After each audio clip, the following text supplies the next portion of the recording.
Good morning everybody. Solid state के अभी हम वॉइड टॉपिक को पढ़ रहे हैं और वॉइड का सारा वॉइड मैंने पढ़ लिया था। Linear void, triangular void, tetrahedral void, octahedral void, body centre void और एक्सेसिव वॉइड। लेकिन इन सभी वॉइड में सबसे ज़्यादा हमारा जो इम्पोर्टेंट सेक्शन था वो था टेट्राहेड्रल वॉइड और ऑक्टाहेड्रल वॉइड। एक बात मैं आपको बता दूं कि ये टेट्राहेड्रल वॉइड और ये ऑक्टाहेड्रल वॉइड बनता है एफसीसी में।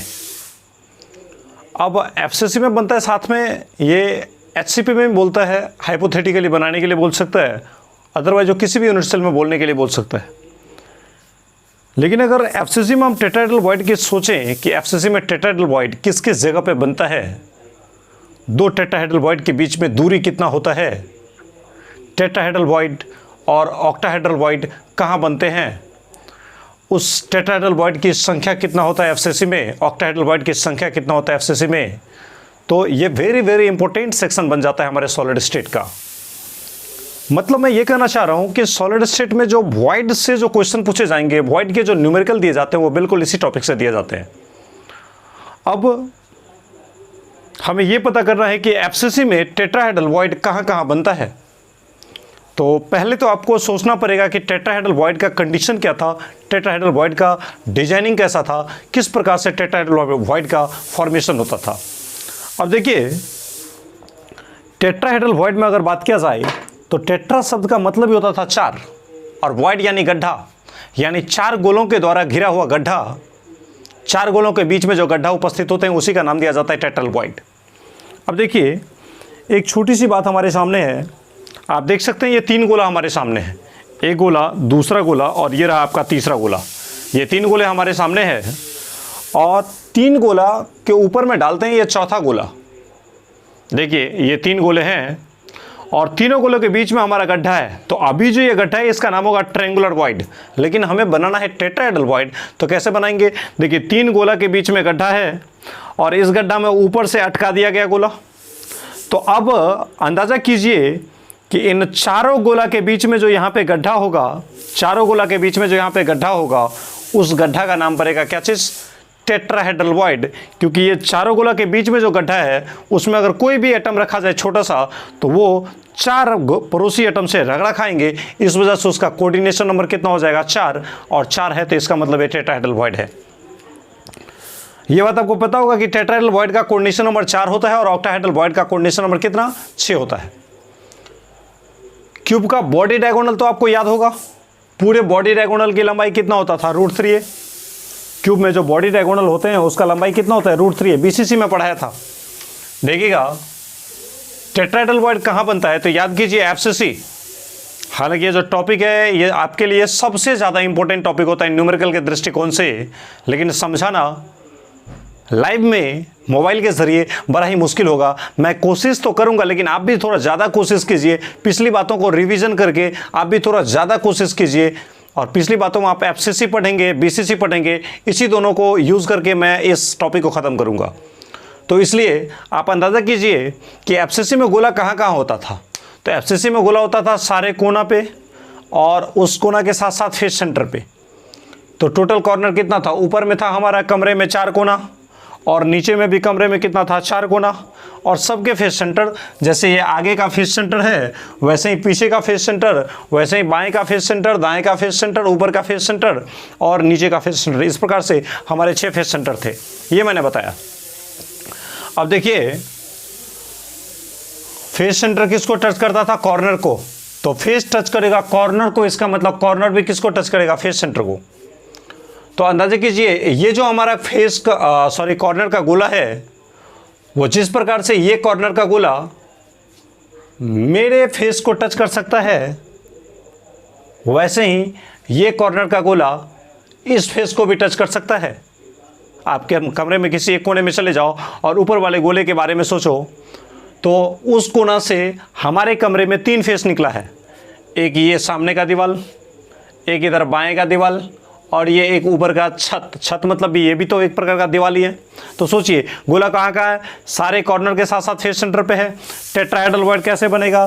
तो सर तीन गोला पे, ये तीन गोला पे अगर ये चौथा गोला चढ़ जाएगा, इन तीन गोला पे अगर ये चौथा गोला चढ़ जाएगा तो इसके पीछे वाले सेक्शन से हम देखेंगे तो इसके अंदर में जो हमें गड्ढा दिखेगा, इसके अंदर में चारों के बीच में, वही हमारा बन जाएगा टेट्राहेड्रल वॉइड। तो देखिए टेट्राहेड्रल वॉइड कॉर्नर पे कैसे बनते हैं, ध्यान देना, टेट्राहेड्रल वॉइड कॉर्नर पे बनते हैं। कहाँ पे? तो कॉर्नर पे अंदर की ओर बनते हैं, बॉडी डायगोनल के अलोंग, और वो भी √3/4 डिस्टेंस पे। कैसे बनते हैं थोड़ा अंदाजा कीजिए। इस कोना का गोला है, तो ये कोना का गोला जैसे इस फेस सेंटर के गोला को टच कर रहा है, वैसे ही इस कोना का गोला तो इस फेस सेंटर को भी टच करेगा, और वैसे ही इस कोना का गोला तो इस फेस को भी टच करेगा। अब देखिएगा कैसे, अंदाजा कीजिए। ये कॉर्नर, ये फेस इस कोना को टच किया, ये फेस इस फेस को भी टच करेगा, और ये फेस उस कॉर्नर को टच करेगा। तो देखिए एक तरह का ट्रायंगल बन जाएगा गोले का। कैसे? उस कोना में गोला, फिर इस फेस पे गोला, फिर से इस फेस पे गोला, और ये तीनों गोला आपस में एक दूसरे को टच कर रहे हैं, एक ट्रायंगल का निर्माण हो जाएगा। जैसे देखिए एग्जैक्टली इसी डिजाइन का होगा। ये गोला कहाँ जाएगा? कॉर्नर में। ये गोला कहाँ जाएगा? फेस सेंटर पे। और ये गोला कहाँ जाएगा? फेस सेंटर पे। तो इस वजह से ये कॉर्नर, ये फेस सेंटर और ये फेस सेंटर, और फिर से ये कॉर्नर, इस प्रकार से ये टच करेंगे तो एक ट्रायंगल का फॉर्मेशन हो गया। और आपके छत में जो गोला है वो गोला भी तो इस कॉर्नर को टच करेगा। मतलब कितना दूरी था? a/√2 दूरी था। कॉर्नर से फेस सेंटर का दूरी कितना था? a/√2। तो ये फेस सेंटर से इस कोना का भी a/√2, इस फेस से इस वाले फेस का भी a/√2 डिस्टेंस, और इस फेस से इस वाले फेस का भी a/√2 डिस्टेंस। इसका मतलब ये कॉर्नर, ये फेस अपने प्लेन में एक प्लेन बना के टच कर रहे हैं, और ऊपर से ये जो फेस का गोला है, ये जो छत का गोला है, इन तीनों गोला पे इस प्रकार से चढ़े हुए रहते हैं। और जैसे ये फेस का गोला मतलब छत का गोला इस तीनों ट्रायंगल वाले गोले पे जैसे ही चढ़े हुए रहते हैं, तो अगर पीछे से देखा जाए तो पीछे से बन जाएगा कौन सा वॉइड? चार गोले के बीच में कौन सा वॉइड बनता है? Tetrahedral void. इसका मतलब मैंने ये बोला कि टेट्राहेड्रल वॉइड जैसे इस कॉर्नर में बनते हैं, तो ऐसे ऐसे हमारे पास कितने कॉर्नर होते हैं? टोटल क्यूब में 8 कॉर्नर होते हैं। जैसे इस कोना में अंदर की ओर यहाँ पे बनेगा टेट्राहेड्रल वॉइड, उसी प्रकार से इस जमीन वाले कोने में भी अंदर की ओर बनेगा टेट्राहेड्रल वॉइड, फिर से इस वाले कॉर्नर में भी अंदर की ओर बनेगा टेट्राहेड्रल वॉइड, फिर इस वाले कॉर्नर में भी यहाँ पे अंदर की ओर बनेगा टेट्राहेड्रल वॉइड। तो जैसे चार कोना इधर से बनेगा अंदर में टेट्राहेड्रल वॉइड, उसी प्रकार से चार कोना तो उधर से भी बनेगा अंदर की ओर टेट्राहेड्रल वॉइड। इसका मतलब एक कमरे में टोटल टेट्राहेड्रल वॉइड कितना हो जाएगा? 8। अब देखिए मैं इसको ऐसे समझा सकता हूँ, हालांकि ये 3D का चीज़ है, इसको समझाना थोड़ा सा मुश्किल है, लेकिन फिर भी समझाना मुश्किल इसलिए नहीं है कि हम समझा नहीं सकते हैं, समझाने में इसलिए असुविधा हो रही है क्योंकि आप मेरे सामने उपस्थित नहीं है और मैं आपको दिखा कैसे जब तक आपको कोना दिखाएंगे नहीं, जब तक वहाँ की दूरी यहाँ से निकाल के दिखाएंगे नहीं, तब तक आप मानेंगे नहीं। लेकिन फिर भी न्यूमेरिकल आपका बन जाएगा, लेकिन पकड़ उतना ज़्यादा नहीं बन पाएगा क्योंकि ऑनलाइन में आप पढ़ रहे हैं। अब देखिए फिर से यहाँ पे कॉर्नर है, तो इस कॉर्नर से अंदर की ओर डायरेक्ट बॉडी डायगोनल के अलोंग √3/4 डिस्टेंस पे ये हमारा टेट्राहेड्रल वॉइड बनता है। तो हम इसको ऐसे लिख सकते हैं कि क्यूब में या एफसीसी में प्रत्येक कॉर्नर पे बॉडी डायगोनल के अलोंग, बॉडी डायगोनल पे ही बनता है। जैसे इस कोना से बॉडी डायगोनल जाएगा उस कोना, फिर नीचे वाला कोना से बॉडी डायगोनल जाएगा उस कोना, फिर इस नीचे वाले कोना से बॉडी डायगोनल जाएगा उस कोना, और उस ऊपर वाले कोना का बॉडी डायगोनल जाएगा नीचे वाला कोना। तो जैसे इस कोना के बॉडी डायगोनल यहाँ पे एक टेट्राहेड्रल वॉइड बनते हैं, तो उसी प्रकार से उस नीचे वाले कोना से भी थोड़ा आगे आएंगे तो √3/4 डिस्टेंस पे एक टेट्राहेड्रल वॉइड बनेगा। यानी एक बॉडी डायगोनल दो कोना में जाता है, इसलिए उस बॉडी डायगोनल पे दोनों कोना में एक एक टेट्राहेड्रल वॉइड का फॉर्मेशन होता है। तो चूंकि एक बॉडी डायगोनल पे दो टेट्राहेड्रल वॉइड बनेगा, तो इस प्रकार से हमारे यूनिट सेल में टोटल कितने बॉडी डायगोनल हो सकते हैं? तो 4 बॉडी डायगोनल हो सकते हैं। और एक बॉडी डायगोनल पे चूंकि दो टेट्राहेड्रल वॉइड बन सकता है, इसका मतलब 4 बॉडी डायगोनल पे 4 दूनी कितना? 8 टेट्राहेड्रल वॉइड का फॉर्मेशन हो सकता है। तो मेरे कहने का मतलब बस यही है कि देखिए हेडिंग डालिएगा टेट्राहेड्रल वॉइड इन एफसीसी। एफसीसी में टेट्राहेड्रल वॉइड, तो एक बात तो आप जानते ही हैं, tetrahedral void is surrounded by 4 atoms. याद रखिएगा, क्लास सबसे ज़्यादा इंपॉर्टेंट है न्यूमेरिकल के लिए, लेकिन समझना उतना ही मुश्किल है। टेट्राहेड्रल वॉइड सराउंड क्या हुआ रहता है, घिरा हुआ रहता है, कितने गोले से, 4 गोले से, इसलिए टेट्राहेड्रल वॉइड का कोऑर्डिनेशन नंबर कितना होता है, 4 होता है।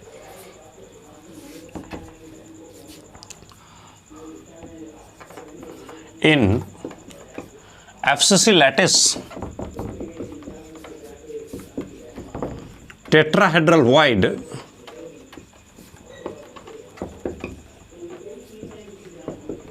will form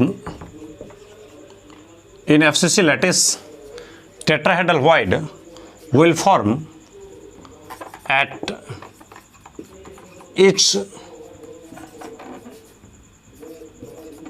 body diagonal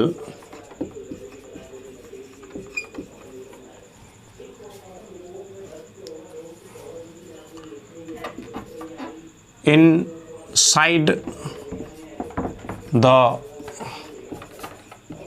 corner from root 3a by 4 distance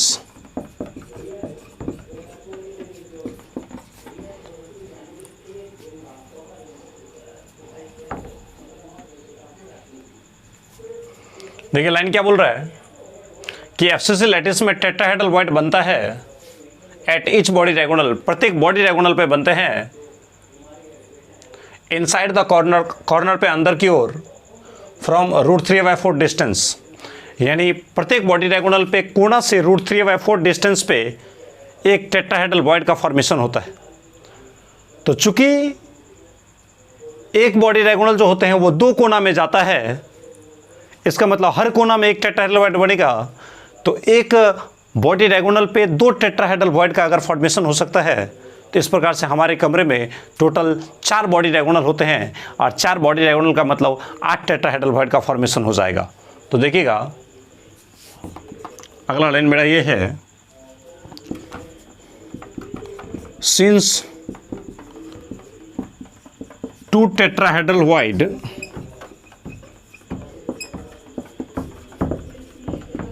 will form at one body diagonal,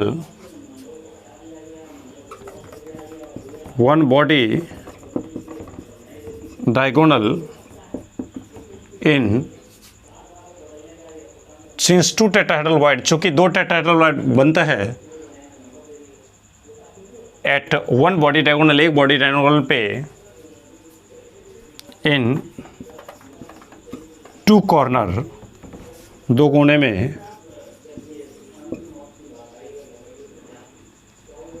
total 4 body diagonal,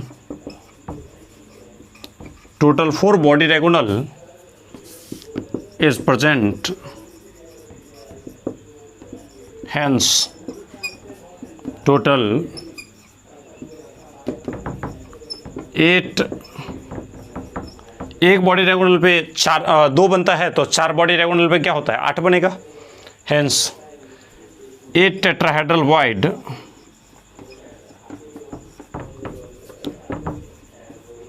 will form in FCC lattice, अतः 8 टेट्राहेड्रल वॉइड बनेगा FCC लैटिस में। आप देख सकते हैं एक line, tetrahedral void is surrounded by 4 atoms. Tetrahedral void बनते हैं, घिरे होते हैं कितने, 4 एटम से। इन FCC लैटिस में tetrahedral void will form, tetrahedral void बनेगा एट ईच बॉडी डायगोनल, प्रत्येक बॉडी डायगोनल पे, इनसाइड द कॉर्नर, कॉर्नर के अंदर की ओर, from root 3/4 distance. Body diagonal पे कोना से √3/4 की दूरी पे एक टेट्राहेड्रल वॉइड का फॉर्मेशन होगा। तो इसका मतलब ये हुआ, बॉडी डायगोनल आप समझ लीजिए कि कोना में बांस गया है ऐसे, नीचे वाले कोना से ऊपर, इस नीचे से ऊपर, फिर इस नीचे से ऊपर, फिर उस ऊपर से नीचे, ऐसे बांस गया है। तो इस कोना में अगर बात कीजिएगा तो इस कोना से √3/4 डिस्टेंस पे अंदर आइए तो वहाँ पे एक टेट्राहेड्रल वॉइड बनेगा। फिर इस कोना से भी √3/4 डिस्टेंस बॉडी डायगोनल के अलॉन्ग ऊपर आइए तो एक टेट्राहेड्रल वॉइड बनेगा। फिर इस कोना से √3/4 डिस्टेंस अंदर की ओर आइए तो इस बॉडी डायगोनल पे एक टेट्राहेड्रल वॉइड बनेगा। फिर इस नीचे वाले कॉर्नर से ऊपर की तरफ जाइए √3/4 डिस्टेंस पे तो यहाँ पे अंदर की ओर एक टेट्राहेड्रल वॉइड का फॉर्मेशन होगा। तो चूंकि हर कॉर्नर में √3/4 डिस्टेंस पे अंदर की ओर बॉडी डायगोनल के अलॉन्ग एक टेट्राहेड्रल वॉइड का फॉर्मेशन होगा। तो इस प्रकार से हमारे यूनिट सेल में टोटल 8 कॉर्नर होते हैं। तो हर कोना में अगर एक टेट्राहेड्रल वॉइड, तो इस प्रकार से 8 कॉर्नर में कितना बनेगा, 8 टेट्राहेड्रल वॉइड का फॉर्मेशन होगा। तो आगे बोल रहा है, since 2 tetrahedral void will form at one body diagonal in 2 corner। चूंकि एक बॉडी डायगोनल पे 2 कोने में 2 टेट्राहेड्रल वॉइड बनता है तो total 4 body diagonal is present, total 4 body diagonal उपस्थित होता है। हेंस अतः total 8 tetrahedral void will form in FCC lattice. अतः एफसीसी लैटिस में टोटल टेट्राहेड्रल वॉइड कितना होता है, 8 टेट्राहेड्रल वॉइड होता है एफसीसी लैटिस में 8 टेट्राहेड्रल वॉइड बनता है। ये लाइन आप समझ गए होंगे। चलिए इसको नोट कीजिएगा, मिटा दिया जाए।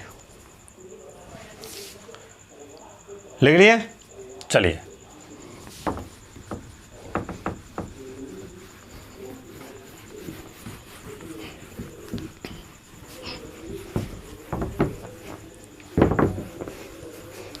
इसका मतलब देखिए,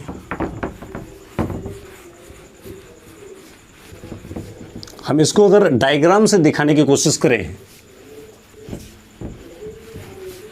तो डायग्राम से भी हम इसको दिखा सकते हैं। मान लीजिए हमारा एक क्यूबिक सिस्टम है,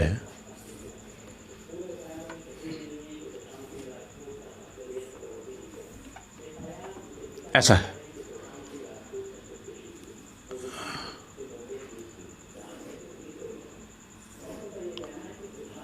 ऐसा है। थोड़ा समझने की कोशिश कीजिए। ये आपका कमरा है और बॉडी डायगोनल क्या होगा, कैसे निकालेंगे? तो बॉडी डायगोनल देखिए कहाँ से कहाँ डंडा मिलेगा, इस ऊपर वाले कोने से इस नीचे वाला कोना में मिलाइए डंडा, तो ये ए नाम का डंडा जाएगा ऐसे इस कोना से इस कोना, ये हो गया एक बॉडी डायगोनल। फिर मान लीजिए इसका नाम दिया है बी, तो बी को बी से मिलाइए तो ये हो गया एक बॉडी डायगोनल। फिर सी को सी से मिलाइए तो ये हो गया एक बॉडी डायगोनल। और फिर यहाँ डी को डी से मिलाइए तो ये भी अपने आप में हो गया एक बॉडी डायगोनल। ये आप समझ चुके हैं, ये बात आप समझ रहे हैं। अब देखिए यहाँ से अगर देखा जाए तो अगर हम किसी एक बॉडी डायगोनल को खींचते हैं और उस पर सारी बातों को समझाते हैं, जैसे मान लीजिए इस कॉर्नर से ये बॉडी डायगोनल आपका हो गया, तो आपको मैंने क्या बताया कि एफसीसी लैटिस में हर एक कॉर्नर से √3/4 डिस्टेंस पे inside the cube along body diagonal 1 tetrahedral void gets form. मतलब एफसीसी लैटिस में प्रत्येक कॉर्नर पे अंदर की ओर √3/4 डिस्टेंस पे एक टेट्राहेड्रल वॉइड का फॉर्मेशन होता है। इसका मतलब यहाँ से इस कोना से √3/4 अगर हम यहाँ जाएंगे तो यहाँ पे बनेगा एक टेट्राहेड्रल वॉइड। यहाँ से यहाँ की दूरी कितना होगा, √3/4 होगा, तो √3/4 डिस्टेंस पे एक टेट्राहेड्रल वॉइड बनता है। फिर इस कॉर्नर से अंदर की ओर √3/4 डिस्टेंस पे जाएंगे तो फिर से हमें एक टेट्राहेड्रल वॉइड का फॉर्मेशन होगा। मैंने ए के सामने ए क्यों लिखा है, क्योंकि यहाँ से जो डंडा ए में आएगा तो वो अपने आप में एक बॉडी डायगोनल बन जाएगा। बी का डंडा अगर बी में जाएगा तो वो भी अपने आप में एक बॉडी डायगोनल हो जाएगा। सी का डंडा यदि सी में जाएगा तो ये भी अपने आप में एक बॉडी डायगोनल हो जाएगा। और डी का डंडा यदि डी में जाएगा तो ये भी अपने आप में एक बॉडी डायगोनल हो जाएगा। तो ये जो भी कहानी है ये किसकी कहानी है? तो बॉडी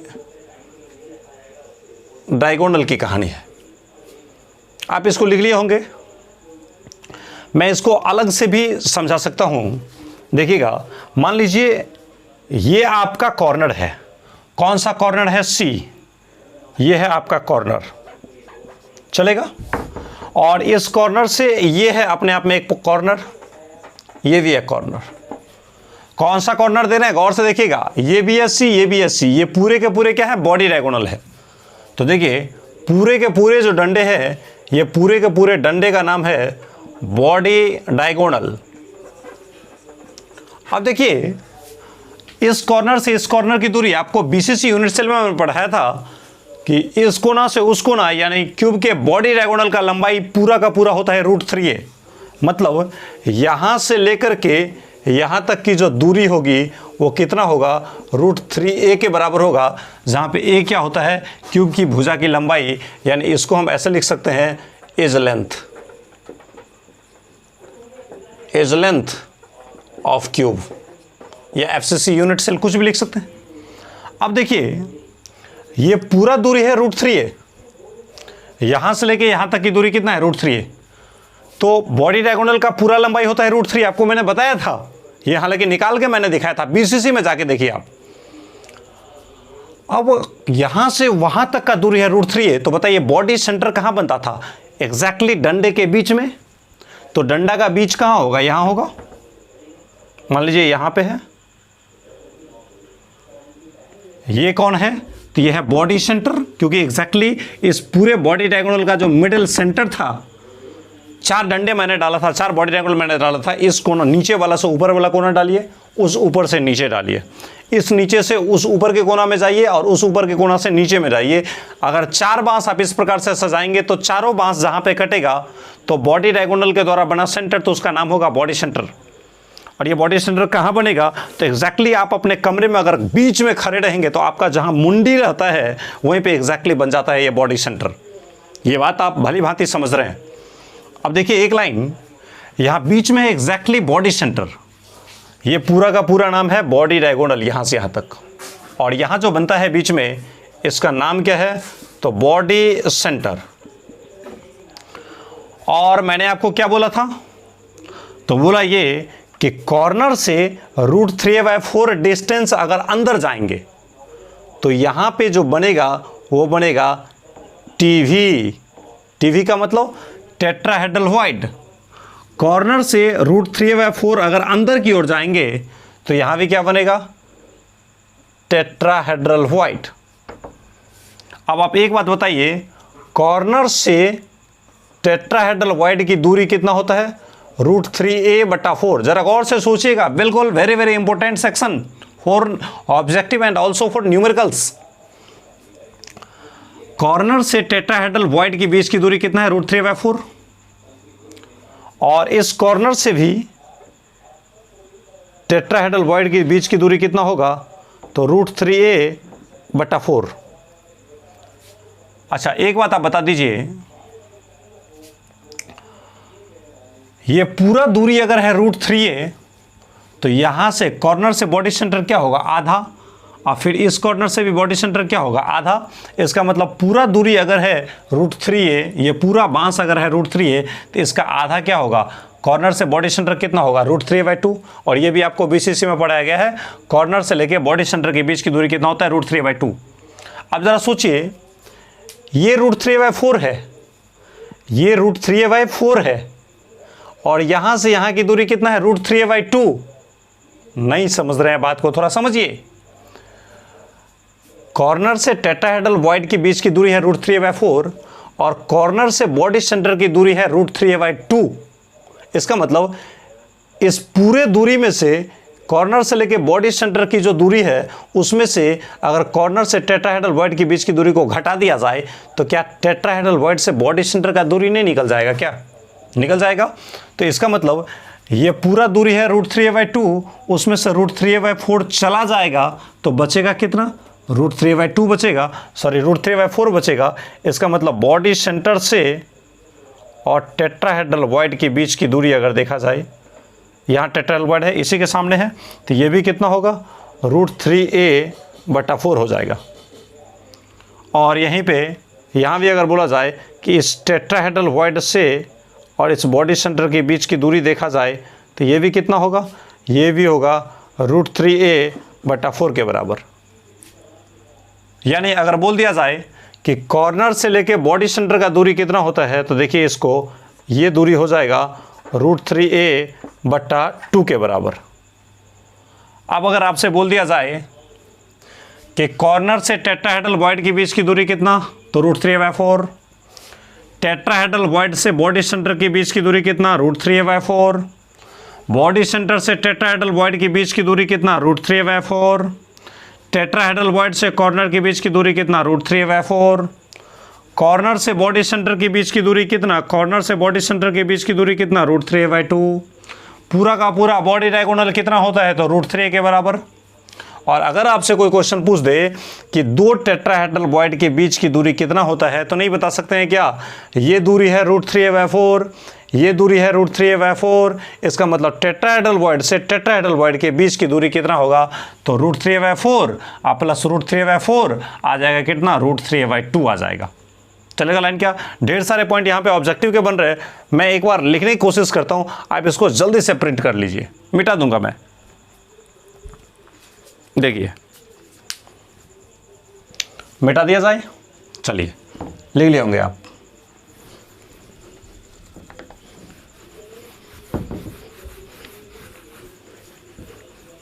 अब इसका ढेर सारा पॉइंट बनता है, मैं लिखता हूं सबसे पहला, बॉडी डायगोनल लेंथ कितना होता है, √3a के बराबर। अगला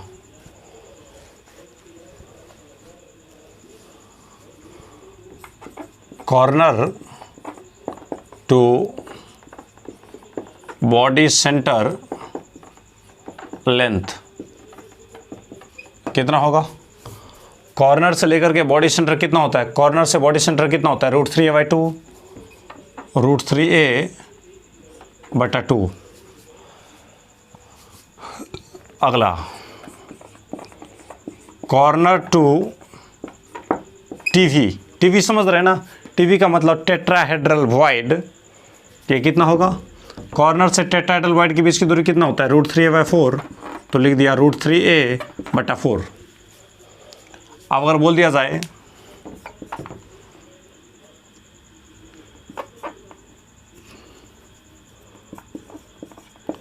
body centre to TV, body centre से टीवी के बीच की दूरी, बॉडी सेंटर से टीवी के बीच की दूरी कितना होता है, √3a/4 के बराबर। तो ये हो गया √3a/4। और बोल दिया जाए दो टीवी के बीच में कितना दूरी है, तो √3a/4 और √3a/4 जोड़ देंगे तो कितना होगा, √3a/2। तो मैं लिखता हूँ डिस्टेंस बिटवीन टू टीवी कितना होगा, तो √3a/4 और √3a/4 को जोड़ दीजिएगा तो कितना आ जाएगा, √3a/2 आ जाएगा। ढेर सारे देख रहे हैं ना ऑब्जेक्टिव के पॉइंट्स बन रहे हैं, ये इतने सारे इसके पॉइंट बनते हैं। इसको आप फटाफट नोट कर लीजिए, मैं मिटा देता हूँ। चलेगा लाइन, मिटा दिया जाए।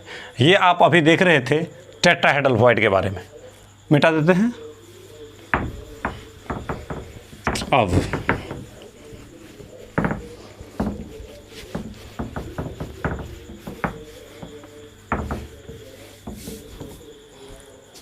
अगला पॉइंट देखिए, मिटा दिया जाए।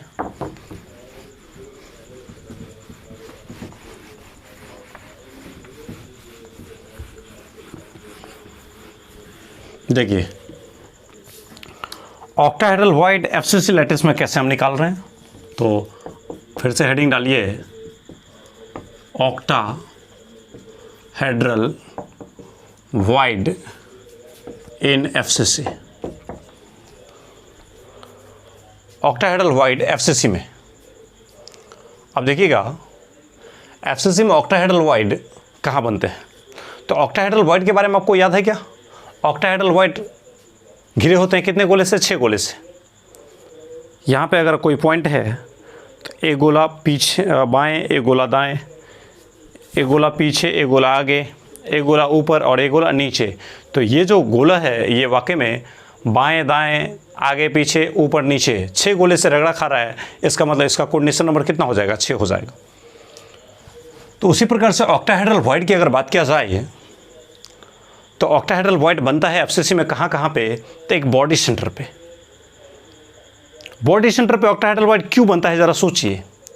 क्योंकि FCC में बॉडी सेंटर से a/2 दूरी पे ये फेस आएगा, तो a/2 दूरी पे ये फेस आएगा, a/2 दूरी पे ऊपर का फेस, तो यहाँ से a/2 दूरी पे नीचे का फेस, a/2 दूरी पे पीछे का फेस, तो a/2 दूरी पे आगे का फेस। इसका मतलब ये जो बॉडी सेंटर है यहाँ से 6 फेस, चाहे बाएं जाए या दाएं जाए, आगे जाए या पीछे जाए, ऊपर जाए या नीचे जाए, इस बॉडी सेंटर से किसी भी दिशा में किसी भी फेस सेंटर पे जाएंगे, 6 फेस सेंटर में किसी भी दिशा में जाएगा तो उसका दूरी हमेशा a/2 के बराबर ही होगा। इसका मतलब वो जो बॉडी सेंटर है वाकई में 6 फेस सेंटर के गोले से रगड़ा खा रहा है। इसका मतलब वहाँ पे क्या बन सकता है? ऑक्टाहेड्रल void बन सकता है। क्योंकि ऑक्टाहेड्रल void बनने के लिए उसको 6 गोले का रगड़ा खाना ही पड़ेगा। मेरे कहने का मतलब यही है। अब देखिए, तो बॉडी सेंटर में बनेगा तो बॉडी सेंटर पे तो एक ही ऑक्टाहेड्रल void बनता है। इसका मतलब वो तो पूरा का पूरा हो गया। अब देखिए टेट्राहेड्रल void आप देख रहे थे कि 8 बनता है। ऑक्टाहेड्रल void एक तो बना बॉडी सेंटर पे, और एक और जगह है ऑक्टाहेड्रल void का, कहाँ पे? तो FCC के एज सेंटर पे। एज सेंटर कहाँ है समझ रहे हैं क्या?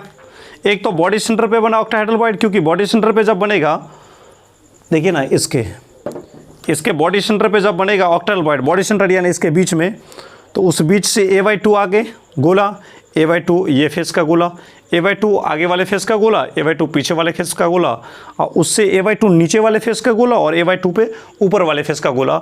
यानी बॉडी सेंटर से a/2 बाएं जाएंगे तो भी एक फेस सेंटर का गोला आएगा, a/2 दाएं जाएंगे तो भी एक फेस सेंटर का गोला आएगा, a/2 आगे जाएंगे तो भी एक फेस सेंटर का गोला आएगा, और a/2 पीछे जाएंगे तो भी एक फेस सेंटर का गोला आएगा, a/2 ऊपर जाएंगे तो भी एक फेस सेंटर का गोला होगा, और a/2 नीचे जाएंगे तो भी एक फेस सेंटर का गोला होगा। यानी बॉडी सेंटर से a/2 दूरी पे कहीं भी हम जा रहे हैं तो उसे 6 गोले मिल रहे हैं। इस वजह से वहाँ पे ऑक्टाहेड्रल void बनेगा।